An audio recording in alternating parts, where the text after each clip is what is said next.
The United States has carried out another deadly military strike against a boat it claims was trying to smuggle drugs into the United States. More than 30 people have been killed since September in similar strikes, almost all of them taking place in the Caribbean.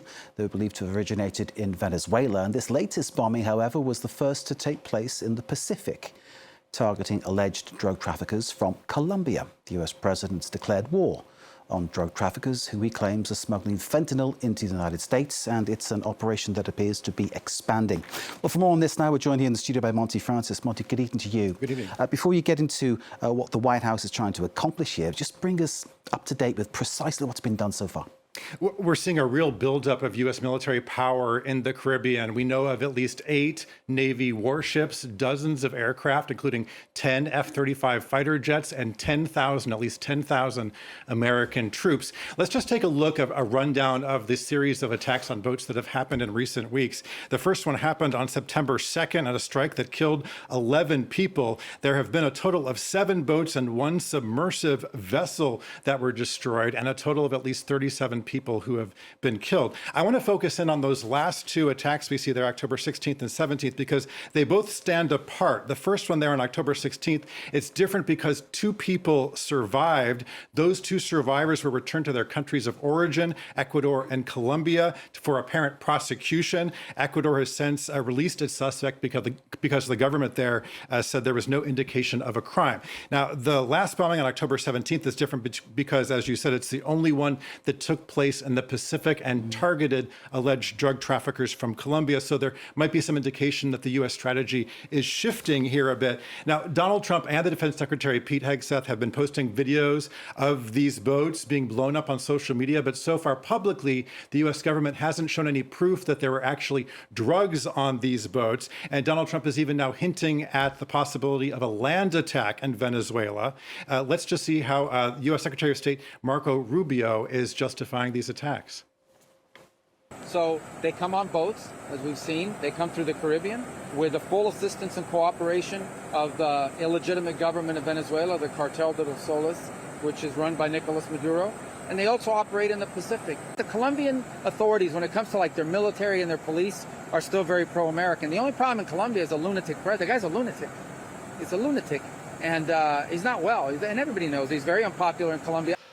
So, Mark, you hear there the rationale from the White House that is providing. In the case of Venezuela, Nicolas Maduro is the head of a drug cartel. That cartel is a terrorist group. In the case of Colombia, the White House is taking shots at its president, Gustavo Petro. Petro is accusing the U.S. of committing war crimes by targeting these boats.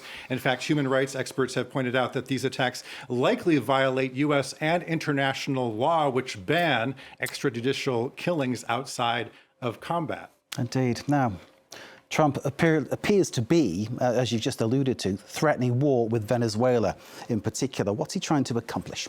Well, so the White House says this is all about stopping the flow of drugs into the U.S. and specifically fentanyl. The only problem is fentanyl doesn't make its way into the U.S. from Latin America. Venezuela and Colombia, they produce cocaine, but cocaine doesn't usually enter the U.S. through the Caribbean, rather through Mexico or the Pacific coast. So in broad strokes, that rationale really doesn't hold up. Now, Nicolas Maduro has claimed that this is all about access to oil, but there's diplomatic ways to deal with that, and Trump has caught off talks on that weeks ago.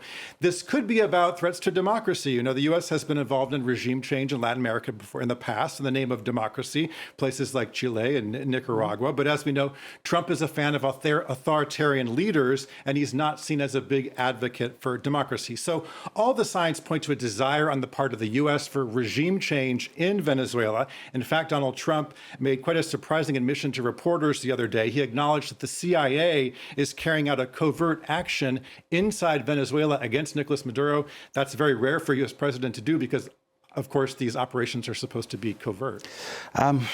Could this have something to do with immigration?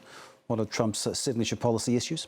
It's possible this could have something to do with immigration. That's because Trump's point person on immigration, Stephen Miller, has been very involved in the planning and coordination of these attacks. Stephen Miller. In fact, Stephen Miller was the one who announced that the award had been doubled to $50 million of information leading to the arrest of Nicolas Maduro, calling him, quote, one of the largest narco traffickers in the world. Let me just share a quote from the New Yorker that may shed some light on this point. It's from the October 25th issue. It reads, for Stephen Miller, the military strikes help expand the president's power while also reinforcing the narrative of Venezuelan immigrants as alien enemies. As a former Trump administration official put it, this just feels like the militarization of domestic policy. How do you stay in power? You create an other. You say that we're under attack. You create a casus belli. So it's thought that Miller thinks a regime change in Venezuela may make it easier for the U.S. to deport Venezuelans who are now in the U.S. And having said all of that, it's important to keep in mind when it comes to Donald Trump, politics is very personal.